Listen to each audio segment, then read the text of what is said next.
සුබ දවසක් කියලා පිළිගන්නවා ඔයාලා හැමෝම අදත් ශාලි බ්‍රෝ YouTube channel එකට. වෙනදා වගේම ඉතාමත් වැදගත් වෙන වීඩියෝ එකක් තමයි අදත් අපි ඔයාලට අරගෙන ආවේ. ඔන්න අද අපි ඔයාලට අරගෙන ආවේ ලංකාවේ අලි ඇතුන් 1400ක් පමණ ඝාතනය කරපු කෙනෙක් ගැන විස්තරයක්. ඉතින් අපි බලමු ඒ කවුද කියලා. ඒ තමයි තෝමස් විලියම් රොජර්ස්. ඔහු 1804 දී එංගලන්තයේ තමයි ඉපදෙන්නේ. ඔහු ලංකා රයිෆල් රෙජිමේන්තුවේ දෙවන ලුතිනර්වරයා විදිහට 1824 දී ත්‍රිකුණාමලය වරායෙන් මෙරටට ගොඩ බහිනවා. පසුව 1828 දී අලුපොත බලකොටුවේ අනදෙන නිලධාරියා විදිහට පත් වෙනවා. පස්සර බඩල් කුඹුර මාර්ගයේ තමයි මේ අලුපොත කියන බලකොටුව තිබිලා තියෙන්නේ. ඒ කාලේ එහෙමත් නැත්නම් 1818 ඌව වෙල්ලස්ස කැරල්ල තිබුණු කාලේ බලකොටුවක් විදිහට බ්‍රිතාන්‍යයන් මෙය භාවිතා කරලා තියෙනවා.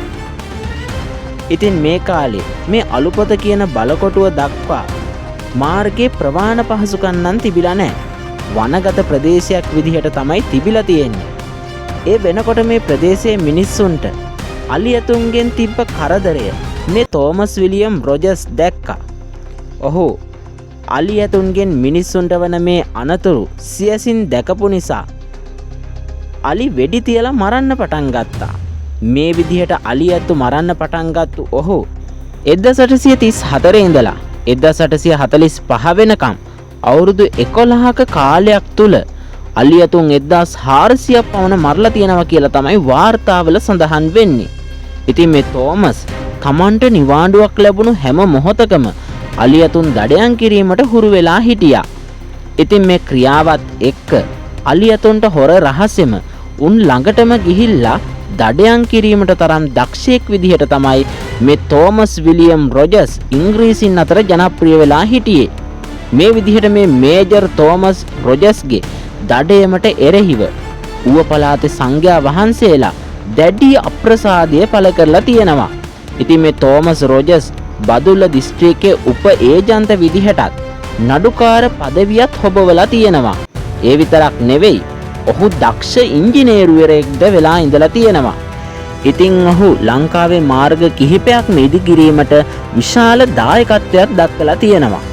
ඔහු විසින් ඉදිකරපු මාර්ග විදිහට බදුල්ලේ ඉඳලා නුවරඑළිය දක්වා මාර්ගයක්, ඒ වගේම බදුල්ලේ ඉඳලා බිබිල දක්වා මාර්ගයක්, ඒ වගේම බිබිලේ ඉඳලා මඩකලපුව දක්වා මාර්ගයක්, බදුල්ලේ සිට රත්නපුර දක්වා මාර්ගයක්, බදුල්ලේ ඉඳලා වැල්ලවාය දක්වා මාර්ගයක්, වැල්ලවායේ සිට හම්බන්තොට දක්වා මාර්ගයක්. ඒ වගේම 1841 දෙසැම්බර් 29 වෙනිදා තෝමස් විලියම් විසින් වෙඩි තියපු අලියෙක් ඔහුට පහර දීලා තියෙනවා. එයින් ඔහු සිහිසුන් වෙලා තියෙනවා. ඉතින් මෙහෙම යනකොට 1845 ජූනි 7 වෙනිදා මේ තෝමස් තමන්ගේ මිත්‍රයෙක් වෙච්ච බුලස් මහත්තයා හමු වීමට හපුතලයට යනවා. ඉතින් හපුතලේ තානායමක තමයි මේ කට්ටිය ඉන්නේ. තානායමේ ආලින්දේ බුලස් මහත්මයාගේ බිරිඳ ඉඳගෙන හිටියා. මෙහෙම ඉද්දි එකපාරටම වර්ෂාවක් ඇදහැළුණා. මේ වෙලාවේ එතෙන්ට පැමිණි තෝමස් රොජර්ස් වර්ෂාව දෙස බලා බුලස් මහත්තයාගේ බිරිඳට මෙන්න මෙහෙම කියනවා. It's all over now කියලා කියනවා. ඒ කියන්නේ දැන් ඔක්කොම ඉවරයි කියලා. ඒ මොහොතේම ප්‍රදේශයේම දෙවනත් කරමින් පැමිණි අකුණක් තෝමස් මහත්මයාට වැදී ඔහු එතනම මිය යනවා. එතකොට ඔහුට වයස අවුරුදු 41ක්. එයින් පස්සේ මේ තෝමස් රොජර්ස්ගේ භූමදාන කටයුතු නුවරඑළිය සුසාන භූමියේදී තමයි සිදු කරලා තියෙන්නේ. මේ සොහන තියෙන්නේ අලිමංකඩ හරහා. ඉතින් එකවතාවක මෙහි ඉදිකර තිබූ සොහොන් කොත අලි විසින් කඩලා දාලා තියෙනවා. ඒ වගේම අදටත් මේ සොහොනට අවුරුදු කිහිපයකට වරක් අකුණු වදිනවා කියලා තමයි තොරතුරු සඳහන් වෙන්නේ. ඒ වගේම අදටත් ඒ සොහොන් කොතට අකුණු වැදී කැඩී බිඳී ගියපු ආකාරය දකින්නට පුළුවන්. මීට අවුරුදු කිහිපයකට කලින් මේ සොහොන ළඟ තිබුණු විශාල සයිප්‍රස් ගසකටත් අකුණු වැදිලා ගහ දෙපළු වෙලා තියෙනවා.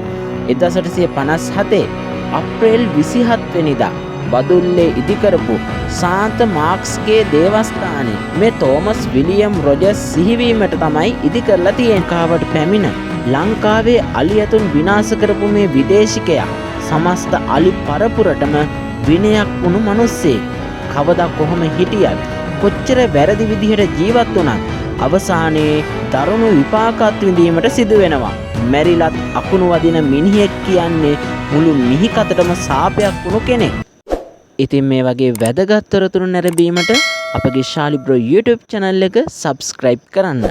ඒ වගේම bell icon එක click කරන්න නම් අමතක කරන්න එපා. හැමෝටම සුබ දවසක් කියලා ප්‍රාර්ථනා කරනවා.